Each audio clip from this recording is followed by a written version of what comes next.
Hi guys, ഇന്ന് നമ്മൾ ഉണ്ടാക്കാൻ പോകുന്നത് ക്യാരറ്റ് ഹൽവ. അതെ, ഹോക്കിൻസ് കുക്കർ കൊണ്ടല്ല, പിന്നെ വേറെ എന്തുകൊണ്ടാണ് നമ്മൾ ഉണ്ടാക്കാൻ പോകുന്നത്? യെസ്, അപ്പച്ചട്ടിയിലെ ക്യാരറ്റ് ഹൽവ, അത് തന്നെ. അപ്പോൾ നമ്മൾ ക്യാരറ്റ് നന്നായിട്ട് തൊലി കളഞ്ഞെടുക്കുക. അതിനുശേഷം നന്നായിട്ട് അത് ഗ്രേറ്റ് ചെയ്യുക. പിന്നെ കൈ മുറിഞ്ഞാലോ എന്ന് വിചാരിച്ച് ഞാൻ ഒരു 5 മിനിറ്റ് ക്രാഫ്റ്റ് ട്രിപ്പ് ഉപയോഗിച്ചു. ഫോർക്കിൽ ക്യാരറ്റ് ഇട്ടിട്ട് അതുകൊണ്ട് ചെയ്താകുമ്പോൾ കൈയും മുറിയത്തില്ല. അങ്ങനെ ഗ്രേറ്റ് ചെയ്ത് വെച്ചാൽ ക്യാരറ്റ്, കാഷ്നട്ട്, നെയ്യ്, അങ്ങനെ ഒരു അപ്പച്ചട്ടി. പിന്നെ അത് കത്തിക്കുക, കൈ ഇപ്പോൾ പൊള്ളിയനെ. ഓക്കെ, പിന്നെ കുറച്ച് നെയ്യ് ഒഴിച്ചു കൊടുക്കുക. അതിന് ശേഷം നമ്മുടെ കാഷ്നട്ട് നന്നായിട്ട് ഇട്ട് കൊടുക്കുക. ഇപ്പോൾ റോസ്റ്റ് ചെയ്തെടുക്കുക. എന്നിട്ട് അതൊരു പ്ലേറ്റിലോട്ടാക്കി മാറ്റുക. നമുക്ക് ലാസ്റ്റ് ഇടാം. അതിനുശേഷം നമ്മുടെ ഗ്രേറ്റ് ചെയ്ത് വെച്ച ക്യാരറ്റ് ഇടാം, ആ സെയിം നെയ്യ് തന്നെ.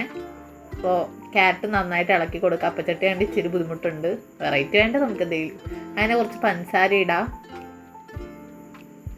ദെൻ നന്നായിട്ട് മിക്സ് ചെയ്യുക. പിന്നെ ഒരു റോസ്റ്റ് പരുവായി കഴിയുമ്പോൾ ഈ പരുവായി കഴിഞ്ഞ് കഴിയുമ്പോൾ നമുക്ക് കാഷ്നട്ട് ഇട്ട് കൊടുക്കാം. ദെൻ നന്നായിട്ട് മിക്സ് ചെയ്യാം. പിന്നെ നെക്സ്റ്റ് സ്റ്റെപ്പ് എന്താണ്? തിന്നാൻ. യെസ്, നമ്മൾ പ്ലേറ്റിലിടാം. നല്ല അടിപൊളി പ്ലേറ്റൊക്കെ എടുത്തിട്ടോ. യെസ്, അതിന് ശേഷം നമ്മുടെ ടേസ്റ്റിംഗ് പരിപാടി. അപ്പോൾ നല്ല ടേസ്റ്റ് ഉണ്ടായിരുന്നു, വായും പൊള്ളി. Okay, bye bye.